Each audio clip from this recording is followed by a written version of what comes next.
All right, well, thank you very much. And I've been 46 years in the water industry, so that makes me a very old man. And it's a fantastic industry. And I've just heard a speech which is incredibly important, that we actually take the transfer from Millennium Development Goals to the SDGs. And all the businesses I work in around the world, that's absolutely fantastic. And to get a leaders group now making some noise at the top of that is also a huge opportunity for us. So what I'm going to talk about now is a river basin manager's perspective, because it may be a little different to the world you operate in.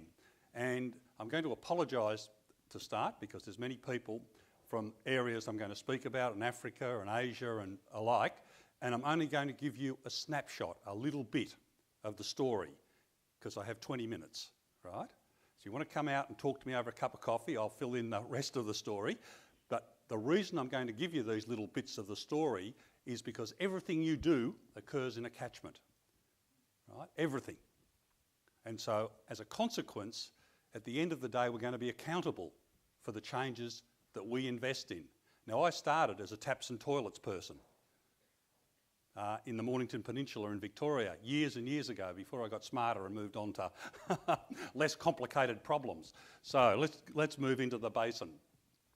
One of the biggest issues that we've got, if we get to the practical end of this, we really don't have institutional form in the developing world that can sustain a lot of the change we want. We just don't have it, right? And if you're going to have institutions, you've got to be able to have all of that to have stable institutions that work. And I'll come back at the end and just reinforce it. And all of us go through, every development in water around the world goes through these three phases: a pioneering phase, a delivery phase, a management phase. There's the years the Murray-Darling went through it. But everybody does the same. And most are struggling now, as I see it, between the pioneering and delivery phase, but they're a long way away from getting repeatable, sustainable management in place. You need leaders. And in Australia, we were incredibly lucky to have the god of water, who happened to be Alfred Deakin, who turned out to be Australia's first Prime Minister. Pretty important, because he set the foundations for water law in Australia in 1886, which was a mixture of Spanish and others. He threw away the American law. He didn't like the British law, so very good judge, this guy. But what he said, which was important, the reason to bring him up in this conference, is he said, we all live in a catchment, we've all got to share the risk related to rainfall and runoff and availability in some form. Right? And that's at the heart of Australian water law. You can dress it up in 1,000 different ways. Here he is striking the rock, a real Christian act to get the water out to feed the people on the plains of northern Victoria. We've developed, and we're in, it's a highly controversial area. I was a commissioner on the World Commission on Dams. I listened to evidence on every continent, bar Antarctica.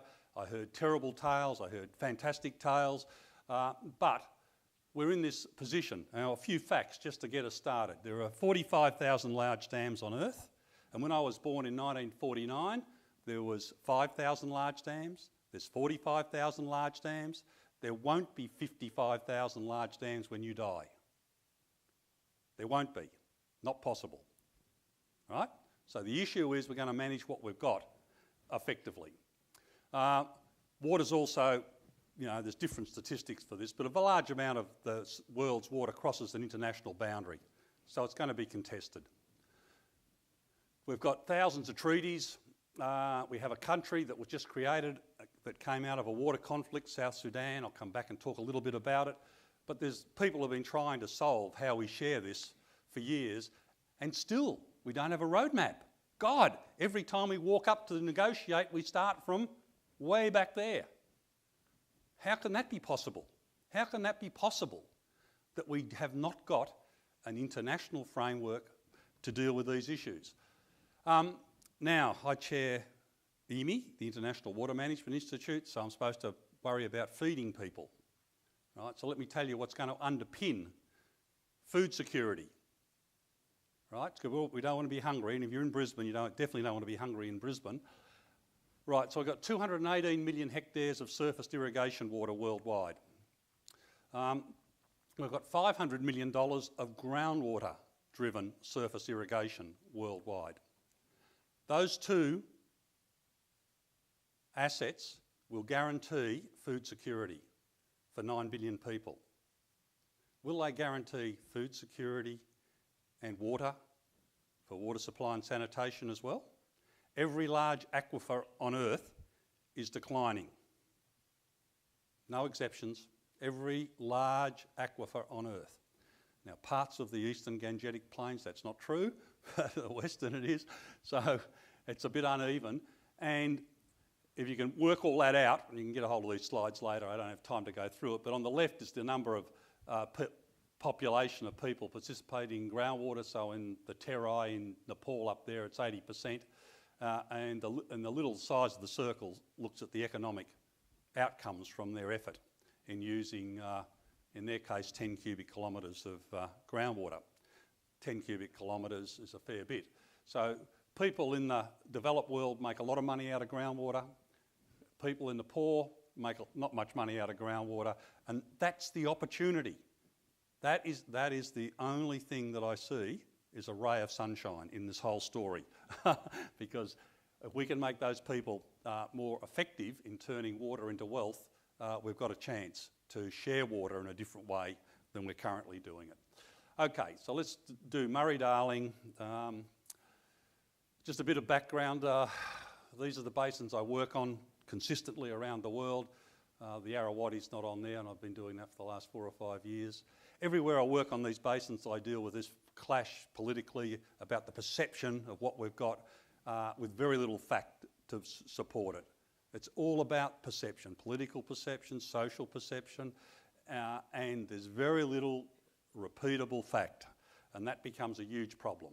So in our little world in Australia, we had a driving philosophy that you can't manage what you can't describe. We're wealthy enough, we manage everything, we model everything. Our whole system is run on models and accountability, completely different to what you see. And then we get to the point where we get sufficient certainty for the political process to bank themselves on it so they don't lose the next election. All right? These are 3-year cycles, 4-year cycles. So to get to that point, if you can't carry the governments with sufficient certainty that they can convince their populations, you're out of sync with the world as we know it, and you're not going to go very far. So that's the way we run our business. And as a consequence, we're able to cap water supply at 1993 levels, no growth. We're able to put in the world's largest system of tradable pollution entitlements. It's now operating for 26 years, fully accountable, legislated, da-da-da-da-da-da. Developed country, wealthy, da-da-da, and we can do those things. So let's go and have a look at some others. Now I'm going to apologise, so I'm likely to offend somebody here, so just please take it up with Katarina or Marcus or anybody else, because I'm very vulnerable. I'm only an old man.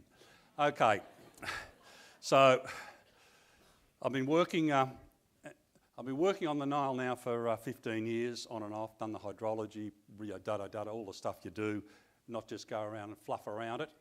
And we've got a lot of people in the Nile, and we've got the Ethiopian lands. Have a look at that. Have a look up the back, not many trees left. Erosion's now five times greater. Soil erosion out of Ethiopia highlands is 5 times more than it was in 1950. Right? And these people want to be able to eat. If you go to Sudan, this is southern Sudan. The folks like to take benefit of the natural ecosystem to deliver them food and security. And I'll come back to why they're a bit upset about activities. And you go to Egypt and they've got no other choice. Right? They're hanging on with their toenails. So what's the Nile story? Well, it's a very complicated story, but let's deal with a couple of bits. It's dominated by evaporation. So upstream of Lake Victoria, basically those 6 countries can do pretty much what they like and not affect anybody else. You've got southern Sudan was created when a consortium decided to drain the Sud, which is this wetland, evaporates about 30 cubic kilometres of water a year. They built a canal 280 kilometres long. They got somebody in the 80s thought that wasn't such a good idea, so they shot up the dredge, and it sits there. Go on Google, you can see it sitting there, rusting away happily. And as a consequence of that and other ethnic tensions, we now have another country. So that's the first country created by a water war in your lifetime, right? So that's a massive issue. And then we go up here into Ethiopia, and Ethiopia is entitled to development, good development, sustainable development. So Ethiopia's decided to build a dam just there, right on the border with Sudan, called GERD. And I'll come back to GERD in a moment. And then we've got Egypt, which has had Aswan here, and that's supplied, given them Egypt water supply reliability for 60 years, right? Complete control, upstream not using all the water, plenty of water for Egypt. They'd like more, but plenty basically available to them. So what's changing? Oh, look at this little fella. Well, for the Australians in the room, this holds 140 times the volume of Sydney Harbour, or the equivalent of every storage in Australia. This is 70 cubic kilometres of water. It's called GERD, and why is that name important? It's called the Grand Ethiopian Renaissance Dam. Think about Grand Renaissance. It's about Ethiopia making a statement that they're entitled to development, as they are. And they've built this right on the border of Sudan, so if the dam goes, there's not one Ethiopian will be affected, other than $7 billion of capital wasted. Okay, so it's causing a little bit of a problem at the moment. And so at the highlights of that, just let me go through that dam's 3/4 built. There's no agreement on how it'll fill, how it'll operate, and that's what everyone's focusing on, and the whole lot of us from around the world working to try and get a solution to that. But it's pretty hard to get there.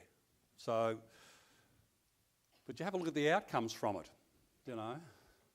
Well, Ethiopia have got to export the power, they can't use it. Right? It's a statement of intent. There's no way that Ethiopia can consume this amount of power, so they've got to sell it to somebody. So everybody knows they've built a dam and they've got to sell the power, so that makes the power price pretty low if you're a negotiator. So, you know, all the wrong signals in there. Aswan's going to operate much lower because there's going to be water transferred up here. So Egypt's suddenly gone from being very comfortable for 60 years to saying, where's my next drop of water coming? So that's uncomfortable. Sudan will suddenly double or increase its consumption because they're now going to have water 365 days of the year, crystal clear water, going to the world's single largest irrigation offtake at Gezira. So suddenly they've got a free gift, right? But none of that's important, right? All that's interesting. But what's really important, and no one's dealing with this, is that the Nile is a 6,000 kilometre long river with a delta, and we're suddenly going to take out 10 or 15 cubic kilometres of water that's been available for millennium to take all the salt out of this system and deliver it into the Mediterranean. On day one that this dam starts to get filled, zero flow goes to the Mediterranean. So what's going to happen to the 15 or 20 million people on the delta? What's going to happen to their water supply, their urban water supply? Unless the laws of physics don't work in Egypt, there's going to be a change, and it's going to happen over a year. The most rapid change in salinisation we'll have seen on Earth.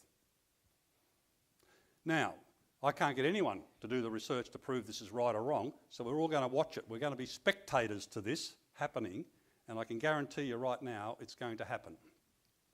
Okay, so let's move on to happier times. The reason for putting all of that in there is to say that you're living in a basin and there are consequences. Okay, so let's go into the Indus, and I know we have some friends from Pakistan and Punjab, and I work in Punjab and love it. But when there was partition, here some rivers got cut off, canals went in to reinstate water supply, huge works, stable treaty for the last X number of years. And we've built Tarbella, and there's a whole lot of other infrastructure in Pakistan, all incredibly important stuff, and a lot of people, 180, 190 million people in Pakistan. So what's my little tale about Pakistan? And this is why I'm apologising to my friends from Punjab, because they'll come and talk to me later. But the highlights are these. Groundwater dominates production and urban water supply. Surface water's managed, nobody manages groundwater. And that's pretty true through all the developing world. There's a huge lesson in this. We've got to get better at this. If anybody wants to make a career, you know, get into the groundwater, get into groundwater management, work out how we can do it in a community-based way, and you're going to be a star. Because no one has. So groundwater dominates urban production. Climate change is going to be ugly in this catchment. The whole of the Ganges not, but here, this is a catchment which is pretty ugly from a climate change perspective. Okay, so what's happening in groundwater? If you look at the data that comes from the Pakistani authorities, that as we've now started to deflate the aquifers, they filled up when we put irrigation in, we're now deflating them again as we take out from the 2 million pumps, take out water. The saline water that's been trapped in that aquifer system is now moving laterally. So we're getting a 1 to 3% loss in the groundwater systems in availability each year. Now that's pretty horrendous if it happens over 2 or 3 or 4 decades. So people who are used to having access to groundwater are suddenly going to have brackish water, then saline water, and this is happening as we speak. So if you go to a place like the city of Lahore, for example, which is on a river that's no longer a river, used to be a river before partition, and so they built this system of groundwater tube wells everywhere that supply parts of the city. They're not connected, so each tube well has its own little thing. So they've all deflated that aquifer because the river doesn't flow anymore, so the aquifer's gone down 30 or 40 metres. Unfortunately, in Punjab in India, which is not that far away, a few kilometres, they've continued to irrigate and the water table's at 2 metres. So I'm over here at 2 metres and then I'm over here 8 or 10 kilometres and I'm down there at 30 metres. So what happens to the laws of physics? So when one of the development banks got the Brits, that's the British for those that were trying to work that out, the Brits, to have a look at the hydrogeology, and they said, well, this was in 1988, and they said within 25 years we'll start to lose access to potable water in Lahore as it intercepts the saline stream. So what's happening today? There's no magic in this, just straight laws of physics. The other issue that's very difficult to deal with in these large basins, in the Murray-Darling, we spent $500 million pumping. I used to pump 1 million tonnes of salt away from the river to make it sustainable. But in Pakistan, we're currently restoring in the groundwater system 24 million tonnes of salt a year. It's not a lot of salt, it's only 24 million tonnes. So that's being restored, not exported to the sea because we don't have any water going to the sea much anymore. So that's going to roll down through Punjab and eventually go to Sindh over millennium, and it's going to affect the quality of the groundwater. So you need to have your eye on these things if you're in the taps and toilets business, right? Because this is where your supply is going to come from. I did a job for a bank, a development bank that will remain nameless, and they did an irrigation project. So part of that project was to line some channels which were leaking. So they lined the channels, the government lined the channels, did a fantastic job of lining the channels. But outside the channel, about 20 metres away, was a line of bores for 6 kilometres that were all there, put down by the city to supply the city with water, not Lahore, another regional town. So within a year, they were out of water for a third of their water supply. So the irrigation guys fixed their problem and the city had to go and find another source of water. So we're not integrated in the way we go about this business. Okay, here's a minor problem. We've got 600 million people living in the Ganges, some of the poorest people on earth, and with a water supply and sanitation challenge that makes the Himalayas look like the amateur half hour if you've got to climb it. So let's go and have a look. We've got a river that is holy, and we've got the Sulabans at the bottom end, which is entitled to get a drop occasionally as well. So highly variable hydrology, difficult to manage. We've got the monsoon coming in and bashing itself against the Himalayas, rolling over, and so it's got a pretty reliable water supply, quite frankly, but it's either all there or it's all off. Now, even these numbers don't mean anything except that you've got to have a look at this number here. Right, this is storage. This is consumptive use and this is groundwater use. And if this is, we go to the completely high development over here. Now, there's a lot of water available in this basin, but you can't build storages to deliver it to you. So even if we went to the highest development, even if we went to the highest development in India, this thing will still be dominated by groundwater, which isn't regulated at all. So it's a massive, massive issue on how we're going to deal with it. So let's just have a look at some highlights. I should declare that I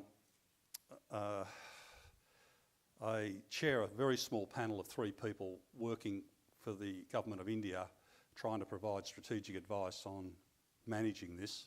And there's another guy that cleaned up the Rhine, and a person who cleaned up the similar circumstances in South Africa. And we're just trying to say, look, we've got to get to some institutional fixes. We've got to get to repeatability, to credibility. So let's have a look. There's no stable institutions in place that can deliver the change. None. We've got government with an aspiration. We've got Prime Minister said we're going to clean this up, but we just don't have the depth of institutions. They're just not strong enough to build the assets and maintain them. This is the 3rd attempt to clean up the Ganges. Right? So I can take you out to $500 million monuments to failure. Very sophisticated sewage treatment plants, but someone forgot to make the power available 24/7. So when it's not available 24/7, what happens to a sewage treatment works? Don't work too well, do they? And eventually people give up, right? So this is the 3rd attempt. Science is not the problem here. We have books and science this high. We know how to do the science. The problem is no repeatable institutions. And one of the major problems is we don't know how to segment our rating base from those that can pay a rate to the poor who can't. And so what happens is all our policies are for the poor, and we cannot sustain a business on that basis. So they've got to be much smarter in the way we go about this. I'm going to continue to support the Government of India on this because I think it's a challenge that we've just got to beat as a population to move forward. I am absolutely scared when the mega cities, when I look at the projections for the mega cities along the Ganga, how they're going to be supported. So it's a massive challenge, this one. Okay, finish with the Australian story. We're not unique. Like, you can list these problems. These are our problems. And I should have listed these at the start, but I thought, well, you'd be bored out of your brain. But we have these sorts of problems. But everybody else has the same list of problems, basically. You've just got to add population and institutional issues in there. We're really struggling to get institutions, you know. So we've got associations, we've got development banks, but actually we need on-the-ground institutions to make this repeatable. So let's aim to get something that looks like it can do that. And in the balancing act we're going, just remember, just work out where you are, you taps and toilets folks. If this is a catchment here, it relies on everybody to stay. So once you pull one of these out, pretty unstable. So we're in this as a team. Now, for Stuart Bunn's benefit, I've gone through that whole talk without using the word environment once. I've got death threats in a past life for using the word environment, but so this one's not going to be quite as bad as that. But why? Well, none of these arrangements that I've just talked about have worked themselves up to the point where they can actually elevate a conversation about environment in a sustainable way. Right? So we're still trying to get the fundamental services in place so we can make those choices. So it's going to be a challenge. So I wish you well with your conference, and when you're thinking about your services that you're contributing, just think they happen in a catchment. Thank you.